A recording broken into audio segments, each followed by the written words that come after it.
Hello and welcome to our jam jar lanterns. So you're going to need some tissue paper from your pack, an old jam jar from the recycling, and some PVA glue and the brush you've got in your pack. And we're just going to put a thin layer on the glass all the way round.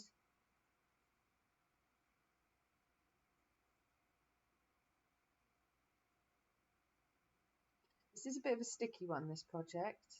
Anyway, make sure you get it nicely on your paper so that you've got some tissue paper overlaying top and bottom.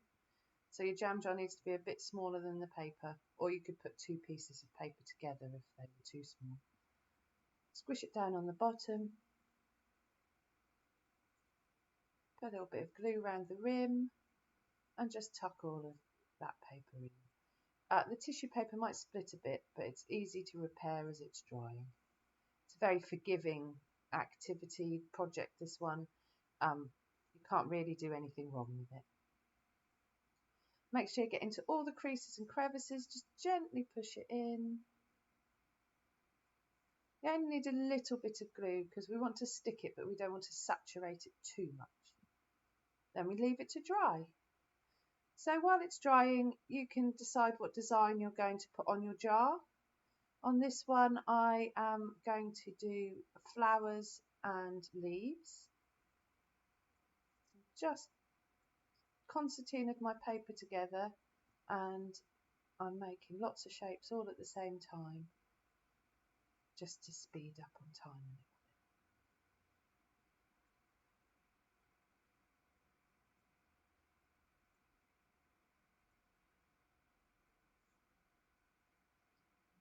I'm going to make some nice long stems because I'm going to do sort of a flower garden, and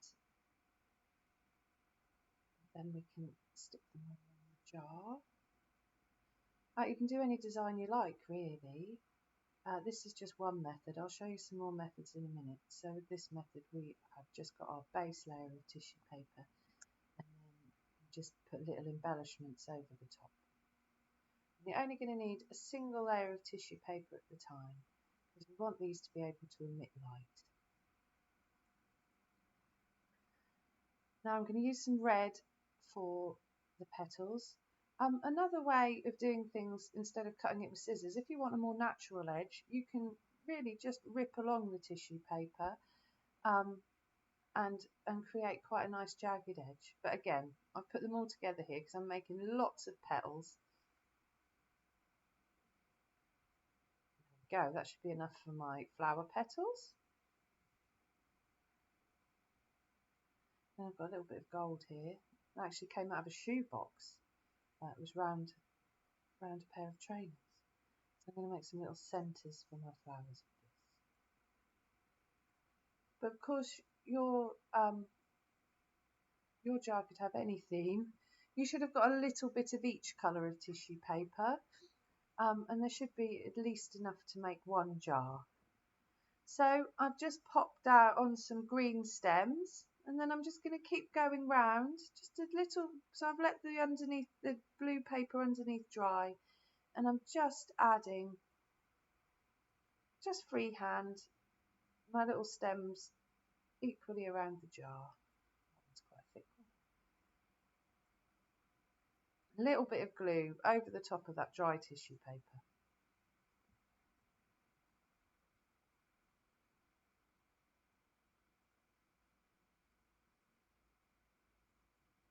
This is a great activity to do with the kids, and you can put a real candle in them if you're using a glass jar, but obviously if you were using a plastic jar, use an LED candle.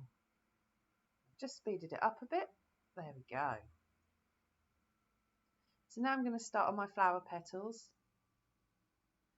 Oh, my hands have got a bit gluey. It is worth having a cloth nearby or some tissue just to get the glue off your hands. I'm using the brush to actually pick up the petals now, a bit like you see people do with gold leaf when they're restoring paintings and things.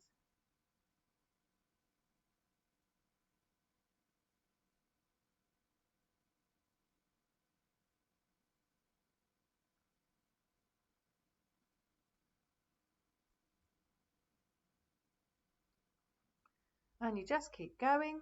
I'm putting some leaves on as well, and there we go. I've got some nice flowers. Just going to put the middles in.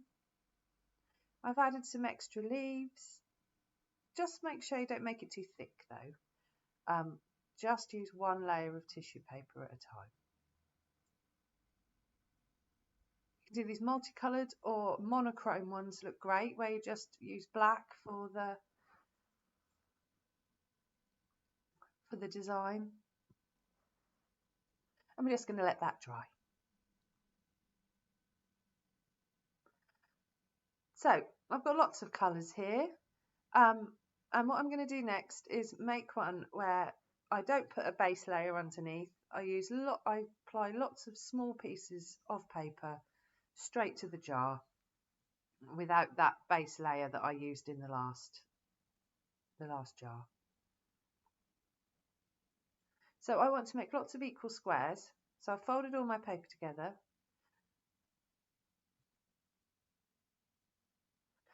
It's very hard to draw things out on tissue paper, so I find if I want to make multiples of things, I just fold several sheets together and then cut round them like this and cut all the edges off. So for this one, I'm going to make a kind of almost like a stained glass window, and I've got lots of squares now. So I've put some glue directly onto the jar again, and I'm going to put my squares this way to form a diamond pattern.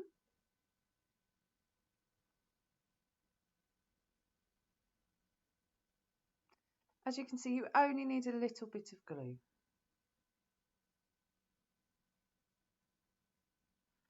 And I'm not being too strict with this, other than I'm not going to have two colours the same next to each other.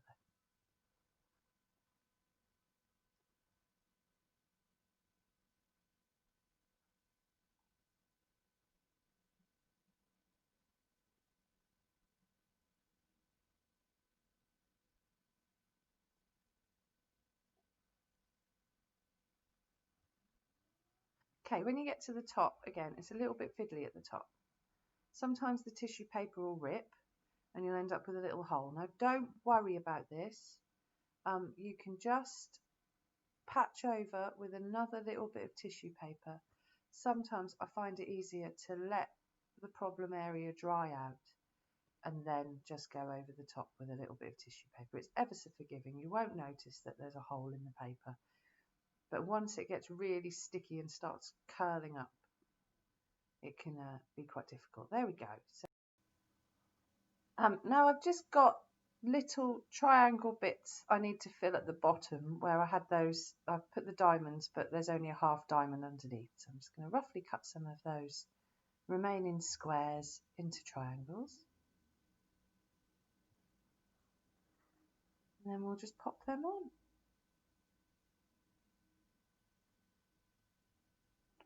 So now I'm going to cut some hearts out because I'm going to make some little heart motifs. I'm just doing this freehand again.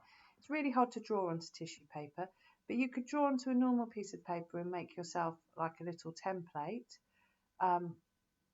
Or you can, instead of using scissors, you can individually rip pieces of tissue paper with quite a lot of detail. So now I'm just choosing a contrasting heart to the colour of the background. Just popping on some little hearts. The glue's really still sticky from when I've just laid the other layers down, so I'm not actually having to use too much glue for this one. Go, and again, you can do whatever design you like. I've done a weather one here for my husband who works at the Met Office, but I've got some problems at the top. It's all gone clumpy. But I've let it dry. I've walked away from it for a little while. Now I can repair it. So you just take a strip of tissue paper. The neck is an especially problematic bit of jars. Once I'd let that first layer dry out, I'm just going back over it again with one final strip of paper. And that'll just really neaten that up. Now make sure you don't have tissue paper going too far down the neck of your jam jar, And if you are going to use a real candle inside, do not put tissue paper on the inside of your jar at all. Just make sure it stops right there at the top. There we go. But I've got some LED little tea lights, so it doesn't matter for me. Oh, there. Here's a bit of a sticky one. Sometimes I find using the other end of the brush, this bit's just not having it at all. I'm just going to take that off. There we go. There. Right, that one's done. Just make sure there's no loose bits. Have a look at your whole jar. Make sure there's no bits sticking up. Then we're ready to put the hanger on. Okay. So I've got my finished jar here and I've got my length of wire. I'm going to fold that in half and do a little twist at that end. Really, really malleable, this wire. It's florist's wire. You can just easily use your fingers. And then I'm going to put it around the jar and twist the two ends at the other side. Try and make it pretty parallel to where you've got your loop that we just made. I take this over the top, through the loop, just twist it round there.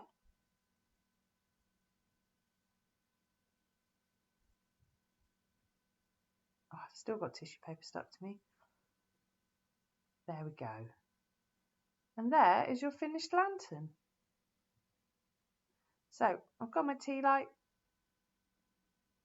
I'm going to pop it in, and they just make a really nice glowing luminous effect, especially at night. You can cast a nice bit of light in a dark corner, and we'll see you at the Zoom meeting on Monday.